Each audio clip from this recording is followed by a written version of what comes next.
السلام عليكم. الفيديو اللي هتشوفه ده حاجة تحزن. كلنا بنقول لازم نجوز البنت بعد تعليمها. روحوا شوفوا البنت في التعليم بتعمل ايه، شوفوها بره. لما قلت مرة في فيديو على صفحتي لازم نراقب البنات ونشوف هي بتتأخر تروح الدرس فين وماشية مع مين، شوف البنت بتفسد البنت. كلكم هاجمتوني وقلتي ازاي الكلام ده بتقوليه.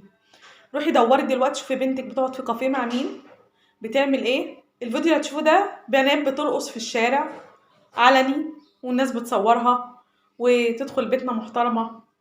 لبس البنات لابساه ده مش لبس مدرسة، ده لبس بيتحط في شنطة ويتغير فيه. دوروا على بناتكم وشوفوا البنات لأنهم المؤنسات الغاليات، ربنا يحاسبنا عليهم.